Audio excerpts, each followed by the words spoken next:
이번 시간에는 신경계에 대해 알아보도록 하자. 신경계라 함은 감각기관에서 받아들인 자극을 전달하고 이 자극을 판단하여 적절한 반응이 일어나도록 신호를 전달하는 체계를 신경계라고 한다.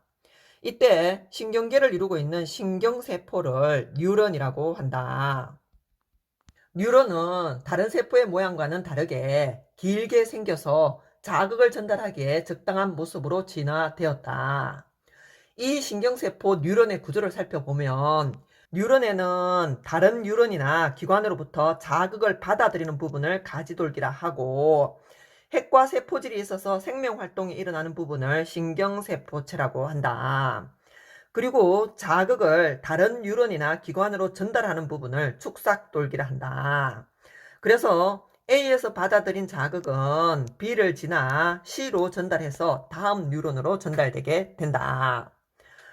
한 번 더 정리를 해본다면 A 가지돌기는 다른 뉴런이나 기관으로부터 자극을 받아들이는 역할을 담당하고 있고, 그리고 B 신경세포체에는 핵과 세포질이 있어 생명활동이 일어난다고 했다.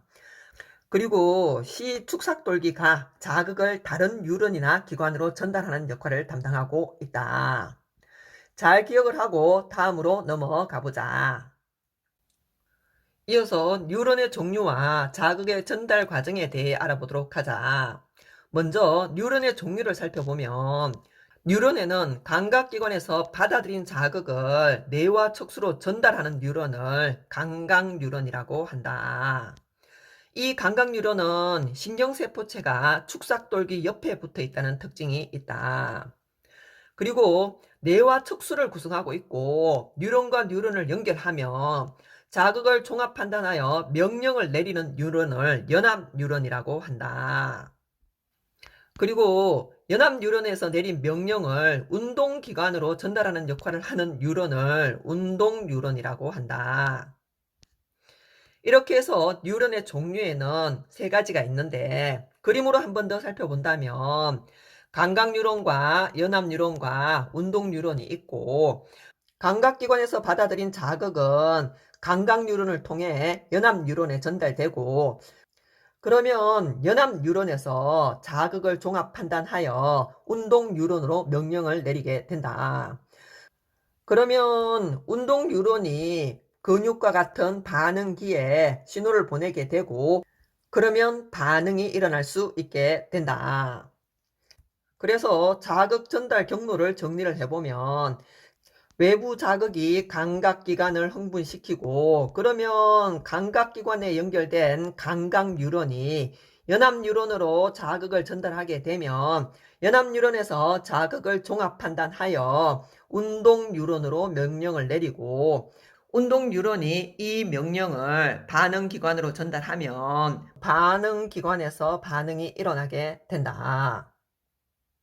그래서 자극의 전달 경로는 감각뉴런에서 연합뉴런을 거쳐 운동뉴런으로 자극이 전달된다는 사실을 기억하고 그리고 감각뉴런의 경우 신경세포체가 축삭돌기 옆에 붙어 있다는 것을 한 번 더 확인해 주기 바란다. 신경세포인 뉴런의 종류에 대해 알아보았고 지금부터는 신경계의 구성에 대해 알아보기로 하자. 신경계는 크게 중추신경계와 말초신경계로 구분이 된다. 이때 중추신경계에는 뇌와 척수가 들어가게 되고 중추신경계를 구성하고 있는 뉴런은 연합뉴런이다. 그리고 중추신경인 뇌와 척수에 연결되어 온몸에 퍼져 있는 신경들을 말초신경계라고 한다. 말초신경계의 종류에는 감각기관에 연결되어 외부 자극을 받아들이는 감각신경과 연합뉴런에서 내린 명령을 반응기로 전달하는 운동신경으로 구분된다. 이때 감각신경은 감각뉴런으로 구성되어 있으며 운동신경은 운동뉴런으로 구성되어 있다. 그리고 말초신경계에는 자율신경이 있는데 자율신경 또한 운동뉴런으로 구성되어 있다는 사실을 기억하고 옆에 그림을 참고해 본다면 우리 몸에서 뇌와 척수가 신경계에서 가장 중요한 역할을 담당하고 있다. 그래서 뇌와 척수를 중추신경계라고 하고, 중추신경계에 연결되어 온몸에 퍼져 있는 신경들을 말초신경계라고 한다. 이 말초신경에는 감각신경과 운동신경 그리고 자율신경이 있다는 사실을 기억하고, 자율신경에 대해서 좀 더 적어본다면 자율신경은 다시 교감신경과 부교감신경으로 구분된다. 이 교감신경과 부교감신경으로 구성된 자율신경은 운동뉴런으로 구성되어 있다는 사실을 기억하고 다음으로 넘어가자. 이어서 신경계 중 중추신경계에 대해 알아보도록 하자. 중추신경계라 함은 자극을 느끼고 종합 판단하여 명령을 내리는 신경계로 뇌와 척수로 구성되어 있으며, 이 뇌와 척수는 연합 뉴런으로 이루어져 있다고 얘기를 했다.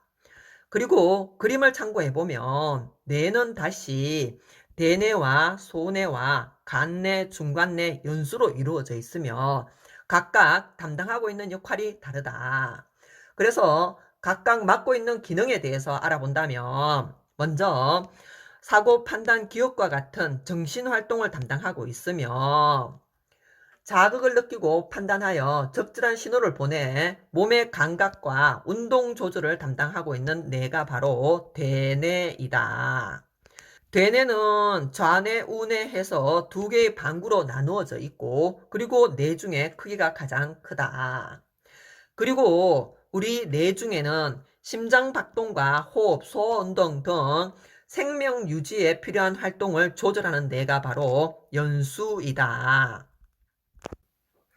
그리고 눈의 운동과 홍채의 작용, 동공 반사를 조절하는 뇌는 중간뇌이다. 그래서 눈과 관련된 작용은 중간뇌가 담당하고 있다고 봐도 무방하다. 그리고 우리 뇌 중에 근육 운동을 조절하여 몸의 균형 유지에 관여하는 뇌가 바로 소뇌이다. 그리고 체온, 혈당량, 수분량 등 몸속 상태를 항상 일정하게 유지하도록 조절하는 뇌가 바로 간뇌이다. 간뇌는 항상성하고 상관이 있다고 생각을 해주면 좋을 것 같다. 항상성이라 함은 몸의 상태를 항상 일정하게 유지하는 성질을 항상성이라 하고, 이 항상성 유지를 담당하고 있는 뇌가 바로 간뇌이다. 그리고 마지막으로 뇌와 말초신경의 연결 통로가 되는 부분이 척수이다. 뇌의 위치와 역할을 잘 기억하고 다음으로 넘어가자. 뇌의 구조와 기능을 문제로 한 번 더 확인해 보도록 하자. 먼저 위치를 확인해 본다면 가가 가장 큰 대뇌를 가리키고 있고, 그리고 마가 뒤통수의 소뇌를 가리키고 있으며, 나가 간뇌이고, 그리고 간뇌 아래쪽이 중간뇌가 되고, 중간뇌 아래쪽이 연수가 되며, 연수는 아래쪽으로 척수와 연결되어 있다는 사실을 기억하자. 대부분의 학생들이 대뇌와 소뇌의 위치는 잘 기억하는데 간뇌, 중간뇌, 연수의 위치를 많이 헷갈려 한다. 그래서 한 번 더 강조를 한다면 간뇌가 맨 위에 있고 연수가 맨 아래쪽에 있고 그 둘 중간에 중간뇌가 있다는 사실을 기억을 하고, 그리고 특히 중간뇌는 우리 눈의 조절 작용과 관련이 있다는 사실을 기억하고 한번 해당 부위를 찾아보도록 하자. 먼저 우리가 구구단을 외울 수 있는 이유는 기억이 가능하고 정신활동이 가능하기 때문이다. 그래서 구구단 외우기는 대뇌의 작용에 의해 가능하며, 그리고 기침, 재채기, 눈물 분비 등의 중추는 연수임을 일단 기억하고 뒤에서 한 번 더 설명하도록 하자. 그리고 어두운 곳에 가면 동공이 확대되어 최대한 들어오는 빛의 양을 늘려서 물체를 보기 위해 노력한다고 했다.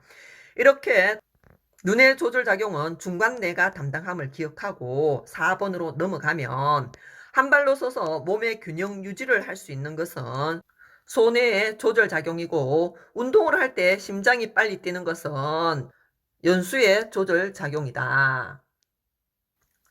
한 번 더 강조를 한다면 심장 박동, 호흡 운동, 소화 운동과 같이 생명 유지에 직결되는 활동을 조절하는 곳이 연수였으며, 그리고 간내는 체온, 체액의 농도 등 몸속 상태를 일정하게 유지할 수 있도록 우리 몸의 상태를 조절하는 역할을 담당하고 있다고 했다. 뇌의 구조와 기능을 잘 기억해 주기 바라며, 여기까지 해서 중추신경계에 대한 강의를 마무리하고 다음 강의에서 말초신경계에 대해 알아보도록 하자.